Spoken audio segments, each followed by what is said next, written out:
I've been doing some writing for this magazine called Input. It's a tech culture magazine, which is pretty funny if you know me because I'm a total Luddite. But I have an advice column with them. Oh, yeah, I've read it. And the way that advice column came about was pretty strange because I'm assuming you know who John Hinckley is. If your listeners don't, he's the guy who shot Ronald Reagan and Ronald Reagan's press secretary when he was 25 years old, went away, was institutionalized until like a week ago or so. He did a tweet like, I don't know, 6 months ago or so, where he's a singer-songwriter too. Sorry, there's a lot here. Where he listed some of the artists he was listening to, and one of them was Eve Six. Yes. Among a few others, Car Seat Headrest, this, I forget, there was a bunch of them. So when that happened, I didn't yet have this column at Input, but the editor there reached out to me and said, I'll commission you to interview Hinckley. And I tried to sort of reach out, but we learned that prescripts or the mandates of his court thing were that he couldn't do any press, or I don't even think he could follow people back on Twitter.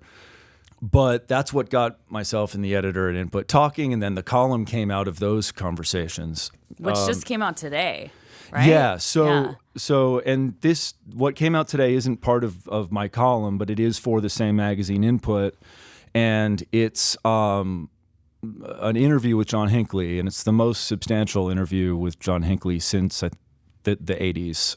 He's done a few other things. He did like a brief... The New York Times reached out to him recently because he had a couple shows were canceled of his because he was going to try to play some shows and go on the Redemption Tour. The Redemption Tour, yeah.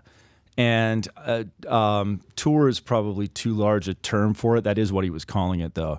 But it was like 3 or 4 shows. All of the venues ended up backing out. So, yeah, he did a couple brief kind of like the New York Times called him for comment type of thing.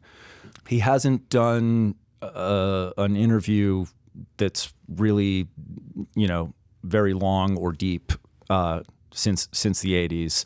And so, yeah, we got this interview and it happened and it came out today. So I was a little nervous about it last night. Oh, yeah. Like, were you nervous in the sense that you were afraid of what people were going to say about you doing it, or? Yeah, he's a very controversial figure for obvious reasons. I think he's interesting.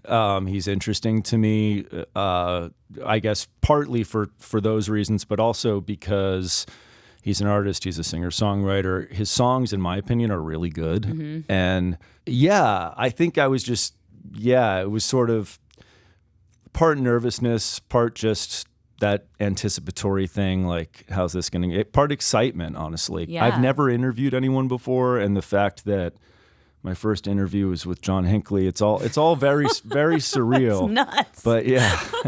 Well, you did such a great job. Thank you. You asked really good questions, and it was clear that he really just wanted to focus on the music because you kind of you tried to ask him about the past, and he was very adamant that he did not want to talk about that. And I think he even said something where he was like, I have things to do, so if we can speed this up. I was like, oh my God. Yeah, he clammed up real quick. Yeah.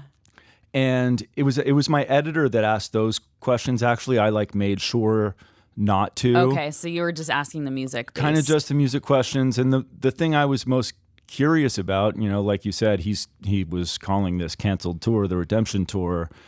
And, what does redemption mean to him or to myself? Do you have to be perceived as redeemed to be redeemed, or is it an inward thing, And the kind of Protestantism of our culture, I think, would say that the public has to agree that you've been redeemed for you to be redeemed, or at least that's how people seem to take it. Yep. I don't think I agree with that, and I'm also not saying that Hinckley is redeemed, but I do think it's an interesting question. He has spent the last 40 years or however long it's been doing intensive therapy, getting medicated for a host of diagnoses. And the people who are getting mad about it on Twitter, I mean, are a lot of the same people who say, you know, gun violence is just a mental health thing.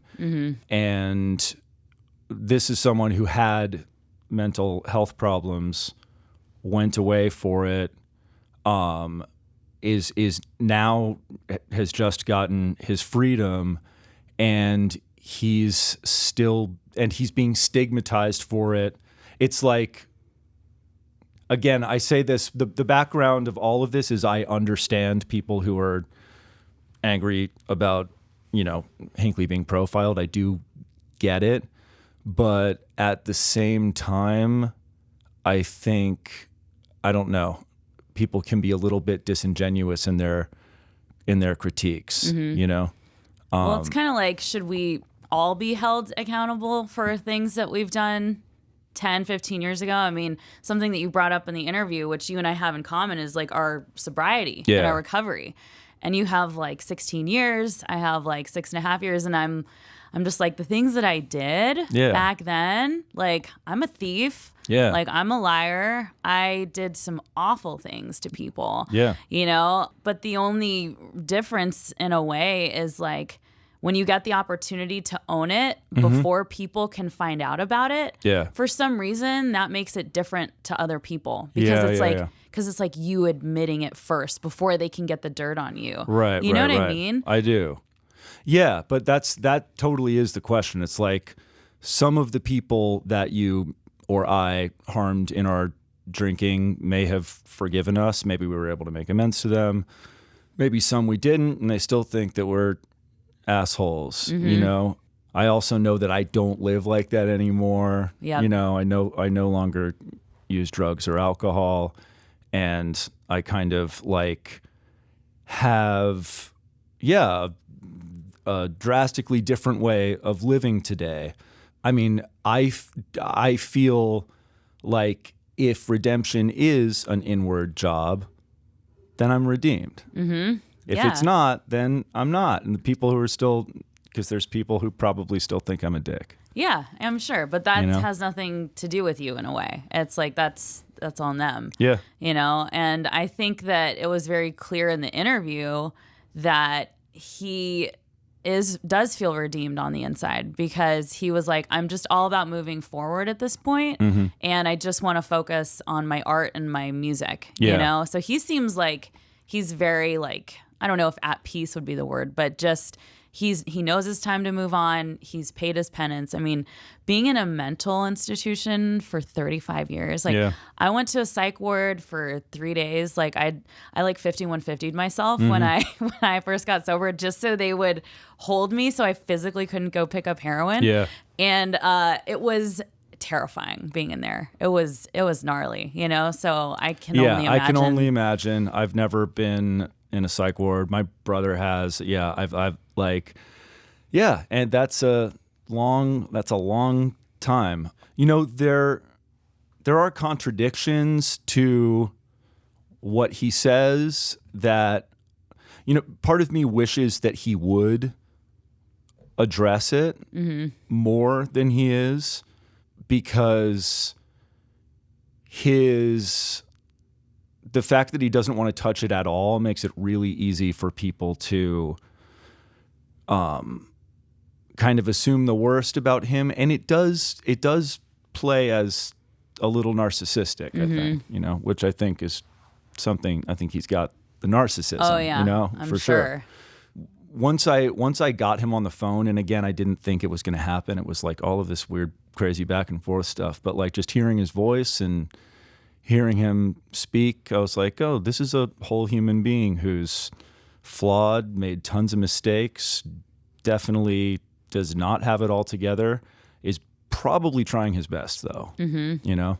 Oh yeah. I mean, it's such an insane life to live. And I do feel like everybody deserves a second chance, though. At the end of the day, I Yep. really do feel like that. I do whether too. people think that's right or wrong, and it's essentially because I have lived through that. And I feel like when you do 12-step programs and stuff like that, like you're surrounded by people who have murdered other people. Yep. You're surrounded by all types of different people, but I feel the most seen in those groups of people. Yeah. I feel the most like the least judged, the most understood. I'm like, I'm at home with these, insane other people. Yeah, It's absolutely. nuts.